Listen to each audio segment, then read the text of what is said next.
Pirates of the Caribbean: Curse of the Black Pearl has been credited by many as the film that brought pirates back to the limelight, and like many of the films that came before it, Pirates of the Caribbean has also been credited with giving its audience a fairly romanticized view of piracy. Sword fighting, dangerous circumstances, handsome heroes, and treasure have always been the ingredients to a good pirate tale, and the stories that take place on the big screen are generally no exception.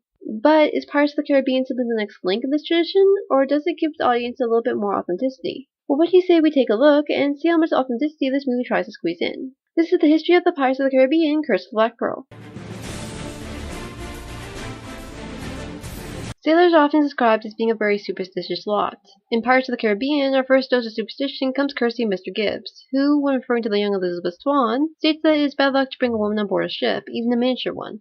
Being that this was not my first run-in with this particular naval superstition, it's safe to say that this is not something that the writers made up. Women have often been considered ill omens for sailors both on and off land, as stories about women bringing bad luck to fishermen and sailors prevail throughout Cornwall, Iceland, England, and elsewhere. But the actual origins of this superstition are fairly difficult to trace. While it is true that many pirate charters forbid the presence of women on board and state that any man caught smuggling in a member of the fairer sex would be severely punished, it's possible in some cases that these rules were drafted with the intent of ensuring the safety of women more than they were for preventing bad luck.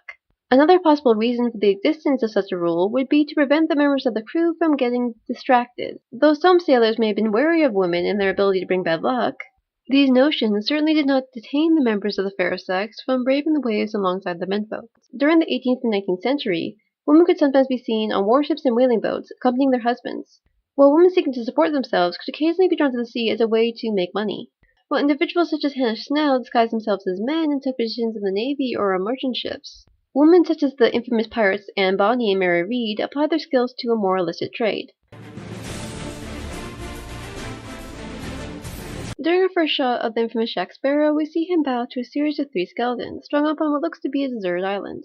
Judging from the sign hung next to the bodies, which reads "Pirates ye be warned," we are made to believe that these skeletons are, or were, pirates, and that they were strung up after their deaths as a deterrent to future pirate activity. This was fairly common, especially during the Golden Age, as the bodies of dead pirates were often found decorating the Thames in London as well as English port cities in the Americas and Jamaica. Prior to being strung up as decorations, the bodies of many of these pirates were coated in tar and placed in metal cages until they decomposed, which often took years. While the island these pirates adorned seems to be deserted, and their bodies free of cages and tar, this point in the movie was definitely meant as a reference to a fairly gruesome aspect of piratical history.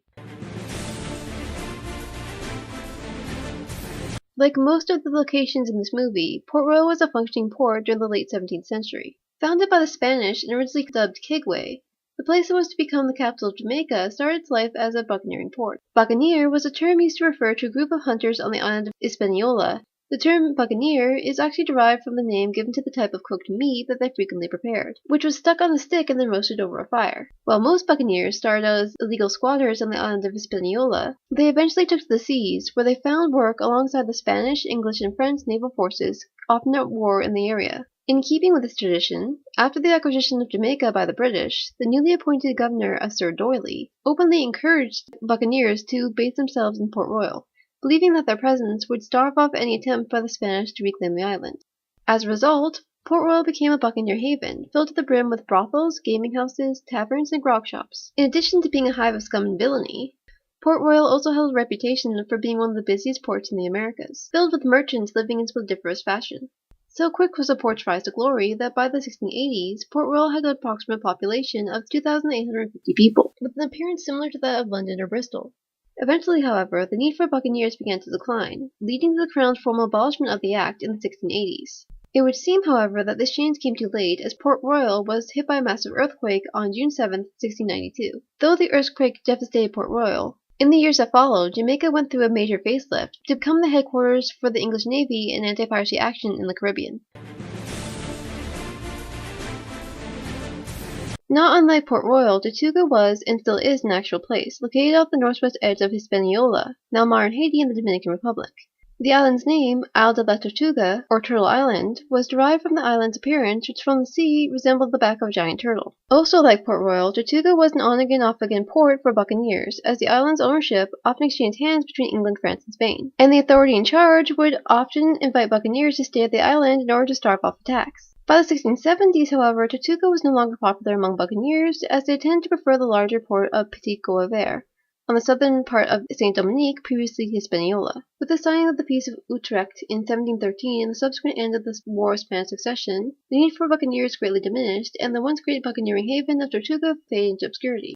Due to the Peace of Utrecht, a large number of sailors and privateers now found themselves out of a job. I should also probably mention that privateers were individuals who attacked enemy ships during times of war, and that unlike pirates, these individuals were given permission by their government to capture ships and keep and divide the plunder among themselves. Okay, moving on now. With few options left to them, keeping in mind that a large majority of sailors during this period could neither read nor write, many of these men decided to turn pirate. And as more and more sailors turned to the life of piracy, several outlaw havens began to appear in the Bahamas, chief among them the port of Nassau on the island of New Providence. Unlike Tortuga and Port Royal, Nassau, despite being an English port, did not have an established governor at the time of the pirate takeover, as the previous attack on the port by Spanish and French forces during the War of Spanish Succession devastated the town and kidnapped the governor. With their governor gone and their town in shambles, the remaining residents of Nassau retreated into the woods, where they lived until the arrival of Benjamin Hornigold and his crew a few years later. I just want to say, for those of you who may never have heard of him, that Benjamin Hornigold was not only the founder of the pirate haven at Nassau, but also mentor to two infamous pirates named Samuel Bellamy and Edward Thatch, also known as Blackbeard. Nassau would remain one of the main bases of operation for piracy in the Bahamas until the arrival of their new governor, Captain Wood Rogers, on the 22nd of July, 1718. This wasn't exactly the most important aspect of the movie, but it was because of her fashion malfunction that Elizabeth was first introduced to Jack Sparrow. Sorry, Captain Jack Sparrow. And also I thought it just might be fun to talk about. While there have been many different styles of corsets in use throughout English history, overindulgent lacing, which was popular in both the early 18th and 19th century, often led to fainting spells, and in some extreme cases, even death. The use of tight corseting during the 18th century was so all-encompassing among English ladies that one source reports that they were sweeping down the wear of industrious females in the streets. The source, a man by the name of Tom Paine, then went on to report that he saw a young lady fall down the street the other day, and that she very much resembled an overturned bell without a clapper. Suffice it to say that Elizabeth was not the only fine English lady to faint because her corset was too tight, though she might have been among the minority that ended up nosediving off a cliff. It was not uncommon for the main bulk of a pirate crew to consist of men from many different nationalities. According to a study conducted by historian David Cordingley, between the years 1715 and 1725, approximately 35% of the pirates in the Caribbean were English, 25% were colonial Americans, 20% were from the West Indian colonies, mainly Jamaica and Barbados, 10% were Scottish, and 8% were Welsh. The remaining 2% were from the other seafaring colonies, such as Sweden, Holland, France, and Spain. When it comes to black or African pirates, however, the information we have is a little less cut and dry. While we can be certain that black men of African descent served on pirate ships, the capacity in which they served is often debated. According to court transcriptions, many ships did have black members who were considered full-fledged pirates and brothers-in-arms, along with the rest of the crew, though it's possible that many of these pirates may have started as servants or slaves and then worked their way up. Black pirate captains were also not completely unheard of. Possibly the two most famous were the two Black Caesars, who operated mainly in southwest Florida during the early 18th and 19th centuries. The movie eventually informs us that Will's father, aka Bootstrap Bill, quit his job as a merchant sailor to become a pirate. While Will definitely sees his father's piratical career as something to be ashamed of, it was in fact a fairly common occurrence for merchant sailors, whether by choice or by force, to take to a life of piracy. English sailors, whether navy or merchant men, often had an incredibly difficult life, as they would have to contend with poor pay, horrible conditions, inedible food, and often severe ill treatment from their superiors. While the captains of merchant ships were supposed to employ moderate punishments for disciplining their sailors, the Navy forced their captains to adhere to a strict regimen of discipline, which included a number of punishments for different offenses. There were also at least a few downright sadistic individuals, such as Captain John Jean, who was apparently so angered by the behavior of one of his cabin boys that he whipped and beat him before having him tied to the mast and subjected to the harsh sun for 17 days, before finally giving him a glass of water to drink, which turned out to be his own urine. Yeah, messed up does not even begin to describe it. Though the life of a pirate definitely was not easy, it did come with certain benefits. For starters, on most pirate crews, all members of the crew were entitled to a share of the loot, though basic crew members were given a smaller share than the captain or the quartermaster. Pirate ships were also run as a kind of democracy, as the captain was voted in by the crew and could therefore be removed from office if he was too cruel or made choices the crew did not agree with. From what I've read, this was a much more common occurrence on board pirate ships than mutiny, as pirates like Benjamin Hornigold and Charles Vane were voted out of power by their own crew. In addition to this, most pirate captains only had supreme power over their crew during times of battle. The rest of the time, the decision of where to go and what to steal was left up to group vote. Merchant ships, though often less strict than naval vessels, still provided a meager salary for dangerous work. It was also not completely uncommon for merchant sailors to have money deducted from their salaries for damage inflicted on their cargo, whether the damage was their fault or not. While the life of a pirate may have been more than a little appealing to the average abused and underappreciated merchant or navy sailor, the problems associated with the life of a pirate were more than a little disconcerting. Along with the constant threat of the gallows, there were also more than a few downright sadistic pirate captains who would force sailors to join their crew on threat of death. With this being said, perhaps the best way to abstain from a life of piracy was not to become a sailor. As the movie goes on, we find out a lot more about Jack's past, specifically that he was once the captain of the Black Pearl. But because he gave up the location of the cursed treasure, he was ejected from his position as captain and marooned alone on an island with only a gun and a single shot. According to one Captain Charles Johnson, writer of the book A General History of the Robberies and Murders of the Most Notorious Pirates, marooning was the barbarous custom of putting an offender on shore on some desolate or uninhabited cape or island, with a gun, a few shot, a bottle of water, and a bottle of powder, to subsist with or starve. The account of marooning given to us by Gibbs, though very similar to Captain Johnson's account, might have been somewhat Hollywoodified. While Captain Johnson's account makes it seem as though death is not the only outcome for someone who's been marooned, especially as he states that they were given the choice to either subsist or starve, Gibbs's version makes it sound as though death was not only the only outcome for someone who'd been marooned, but the desired one, as being left alone to starve on an island is no one's idea of a good time. While Captain Johnson's account also gives the stranded pirate more accoutrements, such as extra bullets as well as a bottle of water and powder, the realism of Gibbs' account is made even more questionable when looking at the reports of castaways. For example, a man by the name of Alexander Selkirk survived as a castaway on an island for 4 years after he chose to leave the crew of his merchant ship voluntarily because of an argument with the captain. Luckily for Selkirk, the island that he was left on was actually a failed Spanish settlement, filled with more than enough goats for him to eat. While Selkirk was eventually rescued from his island by Captain Wood Rogers, his adventures did not go unrecognized, as they became the inspiration for Daniel Defoe's book, Robinson Crusoe. While Jack's island may not have been a failed settlement filled with goats, he probably still could have found a way to survive until he was picked up by another ship. If the island hadn't already been a rum runner's cache, that is. Pirates and their fondness for alcohol is a subject that is often mentioned in pirate histories. In Captain Charles Johnson's book, he mentions that while there were a few pirates, such as Captain Roberts, aka Black Bart, who preferred to stay sober, many of his pirate brethren were more than a little fond of the drink. There were more than a few stories about pirates performing their duties while under the influence, including the ill-fated crew of Captain John Rackham, who attempted to fend off an attack while hungover from a night of non-stop drinking. According to some reports, the only members of the crew that were not hungover were the two infamous female pirates, Mary Read and Anne Bonny, who tried to rouse the crew from their drunken stupor long enough to fend off the attack. However, while they fought as valiantly as can be expected under the circumstances, the crew was captured, taken into custody, and eventually hanged. Well, most of them. Many captains believed that a good stock of alcohol was essential in keeping their crew happy and in good spirits, such as Captain Edward Thatch, aka Blackbeard, who often remarked on the importance of keeping his crew provided with good alcohol. I'm going to haul out this section whenever there are things that I think are worth mentioning, but I really don't want to spend a whole lot of time talking about.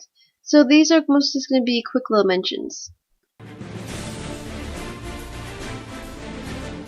The idea that pirates actually took pets along on their travels is probably not that far-fetched, as it was not uncommon for sailors on merchant or naval ships to transport their pets along with the rest of the ship's livestock. Dogs, parrots, and even monkeys were frequently brought along on sea voyages, meaning there was not outside the realm of possibility that pirates did the same. Some of the weapons we see being used during the first firefight with the Black Pearl were actually used on board ships during the 18th and 19th century. Grape shot or bar shot, which was a set of two cannonballs strung together with a chain, were used to cut down enemy rigging, while early grenades were also a favorite among pirates.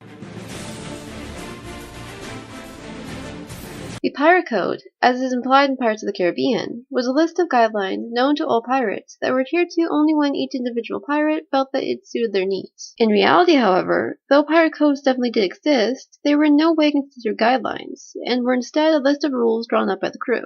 These codes would often be drawn up before a voyage, and were generally agreed to and signed by all members of the crew. Though it was not unheard of for pirates to force newly acquired shipmates to sign the charter against their will. The charters of more than a few pirate crews have survived, including that belonging to the crew of Bartholomew Roberts, aka Black Bart, which states the crew's policies against gambling and bringing women on board, as well as punishments for offenders. Anyone who has watched the first Pirates of the Caribbean movie knows that the word parlay is used quite a bit. Inside the world of the film, parlay is a term used to generate a conversation with the captain of a pirate ship in order to negotiate terms, with the understanding that neither side will raise arms against the other before the negotiations are through. This one word has probably caused me more grief than any other element of my research, being that in every book that I've read about pirates, specifically English pirates, I have found the term referenced only once.